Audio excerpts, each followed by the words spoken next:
Welcome to Pediatric Insight, where we have candid conversations with members of the Child Health Advisory Council and some of the nation's top academic child health leaders. I am Wesley Millican, CEO of Career Physician, and your host. Each conversation addresses a leadership challenge or opportunity that's top of mind for today's pediatric leaders. The council breaks it down based on the wisdom and experience obtained throughout their distinguished careers. And now, I'm honored to turn it over to the moderator in today's conversation. Thank you for joining us for today's Pediatric Insight. My name is Valerie Opipari, and we have some special guests with us today from our council, including Bruder Stapleton, Craig Hillemeier, Bruce Rubin, Bob Sawin, Peggy Troy, and Arnie Strauss. And today's topic for the Insight is the first of a three-part series that we're going to host on mentorship, coaching, sponsorship, and the first session for today is on the role of the mentor and the mentor's responsibilities.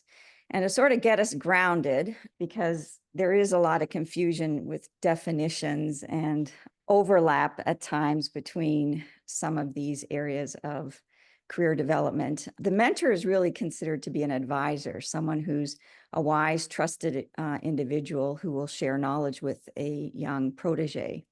Coach is really somebody who's embedded in empowering the candidates, partnering to help inspire and maximize their personal and professional potential. Whereas an advocate is someone who, or sponsor is really somebody who advocates for an individual, spending some of their social capital to, again, advance opportunities for a candidate. I came across this as being kind of a fun way of putting them all together.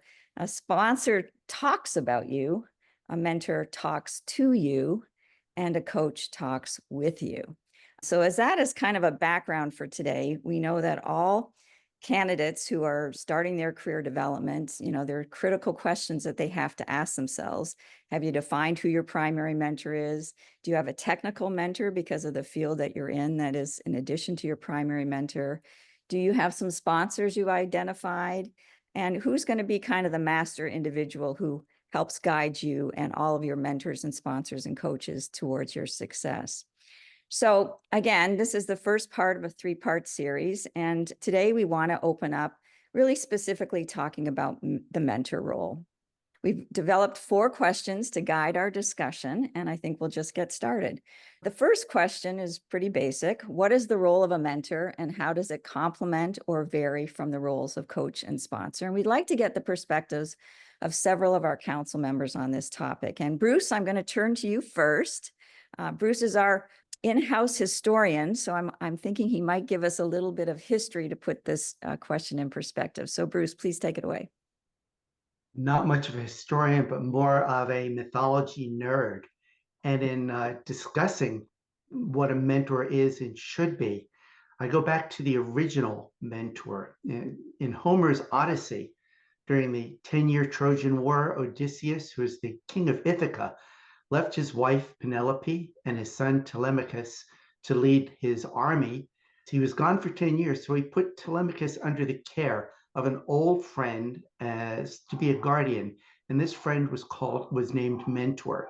It was going to be his job to protect and guide Telemachus to become a future king in the absence of his father. But Telemachus, having never been a king, turned out to be insecure, indecisive, and both Telemachus and Penelope, who was being pursued by a number of suitors, all suffered. So the goddess Athena, who is the goddess of wisdom, and as you may know, the namesake of the city of Athens, want to save Ithaca from these unscrupulous suitors.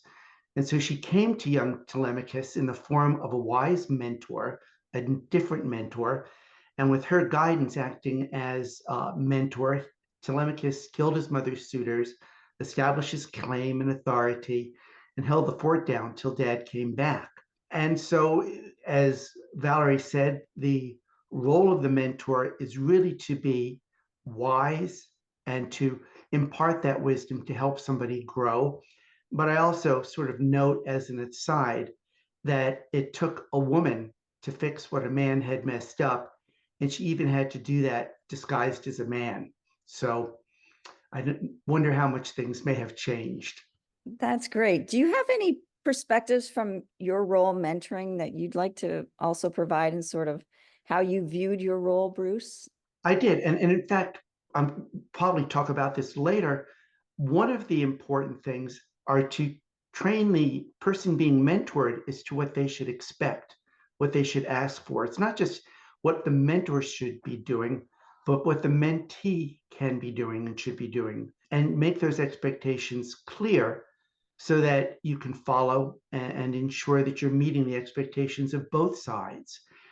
If you're not, there are difficulties in failing. So the insights I've learned are to sit down at the beginning to be sure that the relationship is a good fit, that you have the time and the ability to do this, because regardless of your position, you may not be the best person to serve as that person's mentor, either because of your background, your knowledge, your time.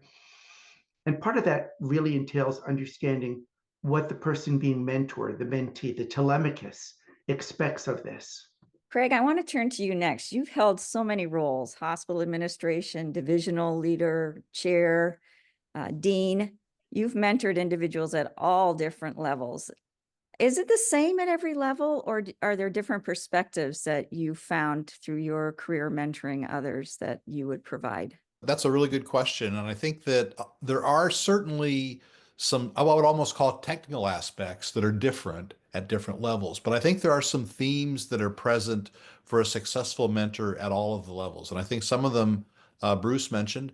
I think one of the ones is you really need to be available as a mentor. Mentors need to make sure that not only do they have, the mentee has access to them, but that they're also present when they're with the mentee. I mean, the relationship that you have with the mentee is really important, and there's nothing more off-putting than to not be there when you're actually there. You need to be focused on the mentee, and the mentee needs to believe and trust in you that you actually have their best interests at your heart.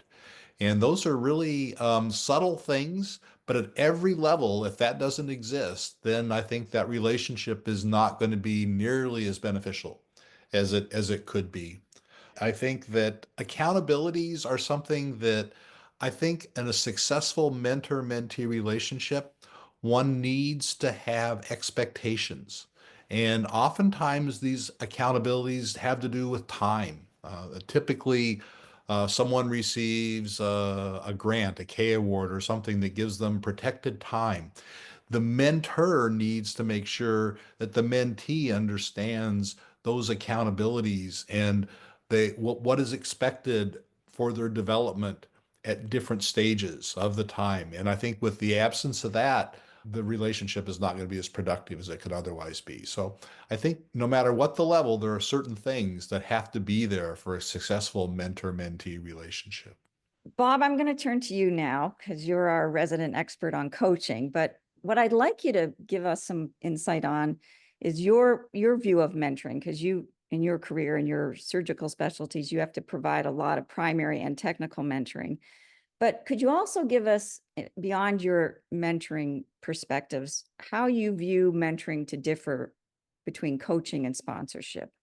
A big part of the difference between mentoring and coaching, I think, is the subject matter expertise, right? I mean, we all seek mentors in different parts of our professional life. An individual faculty member may have a mentor to whom they look up with regarding technical conduct of surgery, might have a completely different mentor for their research, might have a mentor who's even different still for leadership development.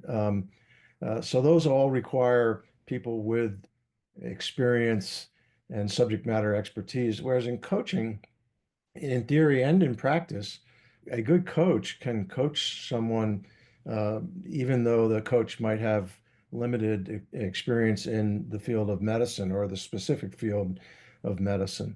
And that's because I think coaches are really looking at trying to develop the person and asking a lot of profound questions to try to get the coachee to identify their own solutions. And part of that is it's more powerful, it's more enduring when you ask a coachee what have you tried? What else could you try? And he or she then generates the ideas. They then own those ideas, and they have the responsibility to follow through. Whereas in mentorship, there's a little, I think, a tendency to be much more proactive. The mentor is more likely to say, these are some things you could try. Here's what I've tried in my career. This worked, this didn't work. So it's a subtle, but I think real difference. I heard someone quip one time that at the end of a coaching relationship, the client is tired. At the end of a mentor relationship, the mentor's tired. Connotation being that as mentors, we have more invested in the person and in their success. Whereas in coaching, it's a little more objective and a little more development of the individual. Do you find, Bob, that there's a different approach that one needs to take as a mentee in terms of defining which role individuals will play for them and seeking out that kind of expertise? I mean, I wonder about how mentees actually even understand these concepts when they're seeking out someone to advise them or to sponsor them or to coach them.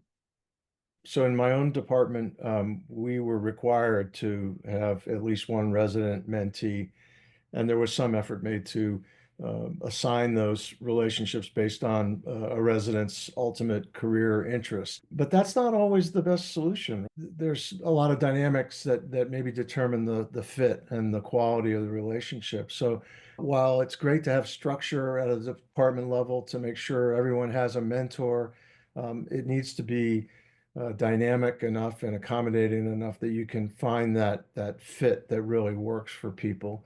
The other thing, mentors can evolve, right? I mean, over a 5-year residency, you could have several different mentors. And it may be that the needs you have as your career develops are different, and different sort of mentors would be more valuable than others. So I don't know, in answer to your specific question, I don't know that mentees necessarily know what they want, but they sort of know when it's a good fit. But I do want to say in that regard, though, there's an assumption, I think, early in my career as a faculty member, there was an assumption, well, the reason I went into academic medicine was to be a teacher and a mentor. So of course I'm good at it. Well, in fact, it's like anything else. It's a skill that needs to be developed. And our department chair spent a fair number of years requiring that all of us attend sessions on how to be a good mentor. I think that's really important. It's not something that some people are good at it intuitively, but others really need to be guided on how to be a good mentor. And I love the fact that you used the word evolution, because the next question that I had for our panel today was the fact that academic medicine and medicine in general is continuously in evolution. And the question is, does the role of mentoring young clinicians and physician scientists, it's still critical. Does it change with the evolution of academic medicine? And what advice do you give to mentees who are seeking out a mentor to support their career development? And I'd like to turn it to Bruder now and see if he has any comments in his many, many roles, mentoring at many levels. I must say that in some ways, listening to Bob and his very insightful comments, seeking a mentor is a little different. Many people don't seek a coach. A coach is, provided often for someone from a leader saying, I'd like you to help someone who's having a challenge, whereas a mentor often is selected by the mentee. And as I think many people seeking a mentee also are seeking a coach and not able to distinguish between the two. And so in some ways, my mentors were also coaches. I think your idea about the evolution is an important one. I think one important point is a mentor is someone that you hope will have a long-term relationship. To select a mentor, it's important not to rush into that relationship. In our departments, we've tried to help people learn how to be a mentor, but also when we tried to assign mentors, it was not nearly as successful as developing a requirement for people by the end of their first year for their annual report to have identified a mentor and then to monitor how that relationship's going. And not identify a mentor, but identify mentors. And I think your point about the roles in academic medicine change, and people should, having insight into one's strengths and weaknesses and understanding where those areas could find beneficial mentors is really important. It's sometimes people think, oh, they need a mentor because they need help in some area they're not expert in. Well, people need to capitalize on their strengths as well. And so, finding a mentor and mentors is important in terms of identifying who can have the time. And it's important to get opinions from people about who has been successful as mentor. And then to, as Craig said, to understand if you're hoping someone will be your mentor, to talk to them, do they have the time? And understand from others what that person's track record has been and sort of selfless commitment to another individual's career. So I think also having mentors at potentially different levels of their careers, someone who's just maybe not at the exact same level, but mid-career, who has gone through recently the same kind of career aspirations that you have, and also a more senior member who has a broader perspective over time and also can serve as someone who inspires you in a way that is really an important aspect. I think inspiration is an important part of mentorship. So I'll stop there. Are there any other perspectives that either of you would add to that distinction from your experiences, either advising mentees towards a different route of choosing a mentor, or in your own personal experiences being mentored? I think it's really important, if you're seeking a technical mentor, that person be someone who can inspire you and has a track record of positivity. And I've seen someone, for instance, who sought out someone because it was a narrow field, and that person ended up being an adverse mentor to that person.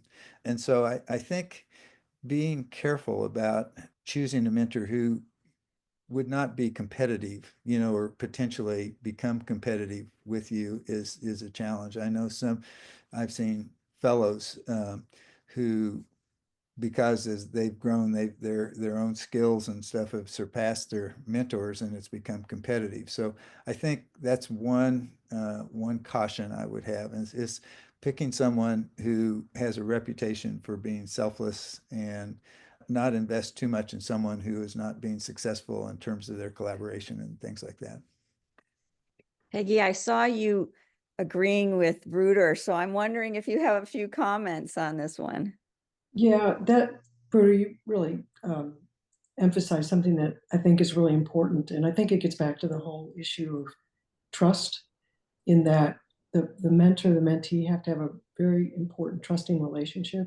And you have to actually be in it to win it, if you will, so that you effectively coach the individual. I also understand the concept of sometimes you learn what not to do in mentoring relationships. And I think that's also a very important perspective in all of this, because you can learn a lot from watching individuals who are your sponsors, mentors, coaches, and learn how you would like to do it differently and be better. And so I think that's another important concept that we can't underestimate, and it certainly can bring people along to do it in a very positive and effective way. I think excellent communication skills between the mentor and the mentee have to really be core, so that there is a two-way communication, because understanding and getting knowledgeable of what the needs of the mentee are, and then what the skills and expertise of the mentor are. We're not all things to all people. And so really establishing those sort of guidelines of what you're being mentored for. Is it, again, more in the technical space, in the true leadership space, in the academic practice, but also many of the trainees and then those that become leaders are expected also, from my world, in the business of healthcare. And I think that's another very important mentoring relationship, because there are many challenges out there. And to effectively lead your department, I think you need to understand all those other elements of what it takes to be a strong leader. My next question for all of you is to turn the table and ask you to reflect on your own personal experiences being menteed. about the characteristics in your, the people that you look back on and say, these 1, 2, 3, 4 individuals were critical to my success. What characteristics did they display that you found very helpful? And were there any that weren't so helpful? Peggy's kind of suggested that there might be some that aren't. I was reflecting as Bruder and Peggy were talking about people who at times in my career were giving sort of tough love, telling me things that I needed to hear that I didn't necessarily want to hear. And yet there were lots of other mentors who were more nurturing and more encouraging. I don't know whether I was just lucky or they seemed to come along, the right person seemed to come along at the right time. And while I say facetiously luck, some of it I think gets to your earlier question about as mentees, how do we go about searching for it? And my advice would be try multiple mentors and until you find the ones that click. And as Peggy said, there are going to be some that just they're not going to be right for you, or they may be right for you in some regard, but they do things that you see that you say to yourself, that's something I don't want to do. So yeah, I think mentees have to keep searching for the mentors. And as you implied earlier, your need for mentorship may change and evolve as your career evolves. Yeah, I think those are really, really good points, Bob. I think one of the things that is really important, the unsuccessful mentees that I've seen oftentimes don't try to attach themselves to a mentor. And I think it's really important to understand that and to try to talk about how important it is and that having a good mentor is actually a strength. And if you look around, it's very important for the mentors to almost talk about how they had mentors during their career and how those mentors helped them. And it's not a sign of weakness. It's actually a sign of strength to have someone that you're able to learn from and to model behavior of. I think those are one of the reasons that sometimes people are not successful, because they think they're an island unto themselves and that they have to do it all themselves. And that's really not the case. So. Yeah, that's a really important perspective, because I think everybody at every level of their career development and leadership development, their need for additional mentorship is always going to be present if they want to be successful. I love the idea of multiple mentors. I also feel that there's different mentors for different aspects of what you're trying to learn. There's the formal relationship, and then I think that many mentees look for people that they feel have a positive influence and that they want to emulate and they want to be a part of. And I think that the mentees then need to seek those individuals out to say, hey, I'd like to learn a little bit more from you. I'd like to hear more about your ideas and your thoughts. And would you help me in developing my skills as well? So I think that it's a two-way street, that the mentees and the mentors can line up from multiple different perspectives and for multiple different reasons. Unless you want to really develop a very formal mentoring program where you list a series of things, of items and topics that you feel in that person's development you need to cover over a period of time, that's a very different relationship than if you're more of the mindset of the fact that there are different situations for different reasons that I would like to understand better how I can develop that in my own career.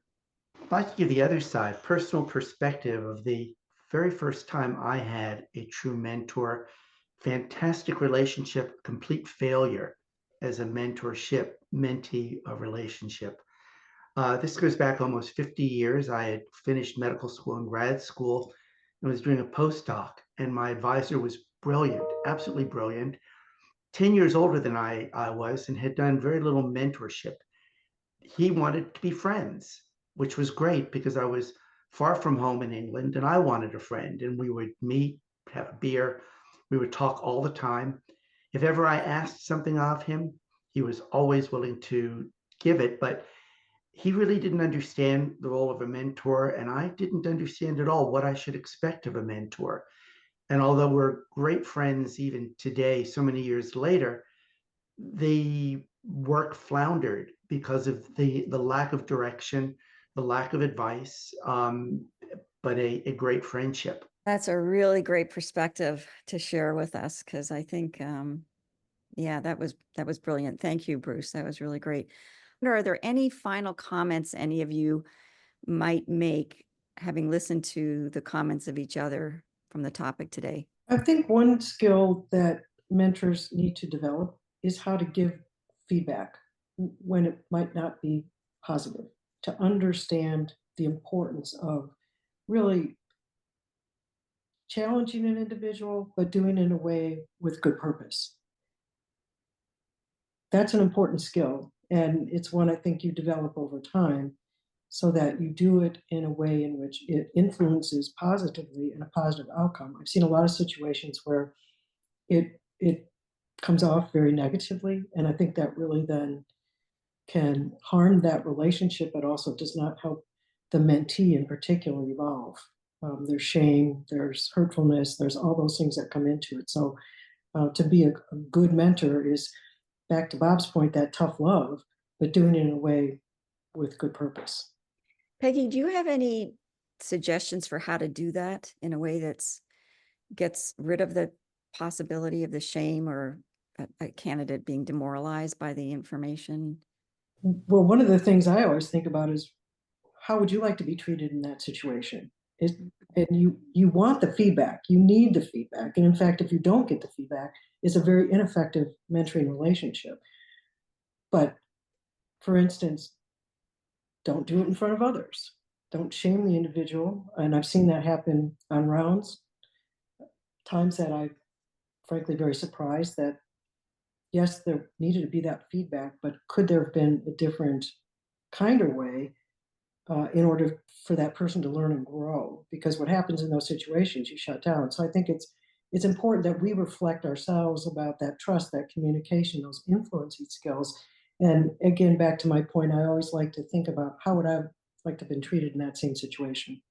I think these are really great points. One strategy that I've used is, in every situation where things aren't going in the right direction with a mentee, there's always things that are going in a great direction. So grounding the conversation first on all the things that are going well and things that are going to be successful for the candidate. And then these are things that are going to make things even get better. So I think that might be one strategy. It's so important, the trust relationship that we mentioned and Peggy mentioned earlier, and that does allow to give feedback when things aren't going well and for acceptance. But it also is important for the mentor to celebrate the mentee's successes.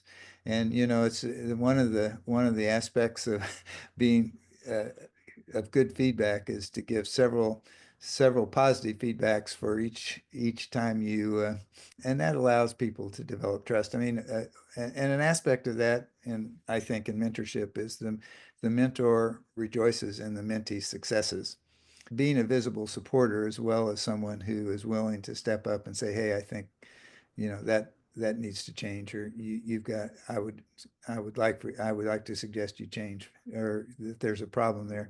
But it's really important that the mentor be a positive supporter, and that allows a lot of openness to receiving information you may not want to receive. Wesley? I'm just thinking of an early mentorship experience I stumbled into early in my career, and I ran into somebody who I thought was super cool, but I didn't give really any thought to the fact that they may be potentially wired exactly the opposite of me. And what I can acknowledge today is that it's important for a mentor to be aware, but it's also really important for a mentee seeking mentors to be self-aware about their strengths and their weaknesses, and to go into those relationships not seeing their weaknesses as failures, right? But as opportunities to improve and to shore up who they are as a total person, a total leader. I was not self-aware. And so when this person was sharing with me where they thought I needed to improve and change it, I took it as them telling me about my failures versus opportunities to improve. And I I think that probably is the undoing of a lot of mentor-mentee relationships is the lack of self-awareness. And I think it's an important thing as a mentor to have that conversation with mentees about who they believe they are and how they want to grow and what are their weaknesses, so that it's a comfortable thing to talk about and it's not seen as a, hey, this person's just pointing out my weaknesses. And if you bring that forward to just leadership candidates that we work with on a day-to-day basis, it's just really interesting when people are asked to talk about their leadership style and how easy it is for people to talk about their strengths. But I think the EQ, the credibility, the maturity of them being able to articulate their weaknesses and what they've done to work on those and improve on those is, I mean, that's where the good stuff is, right? Those are the kind of leaders that will pass that on to other people. And so just a personal experience that has really helped me over the journey for sure. Well, I'd like to thank our council very much for today's discussion. It was an introduction to the whole concept of mentoring and mentorship mentee relationships. And I think we covered quite a few areas, and I think there were a lot of great insights today on the differences between the role of mentor and coach. Thank you all for your perspectives, and I look forward to our next conversation.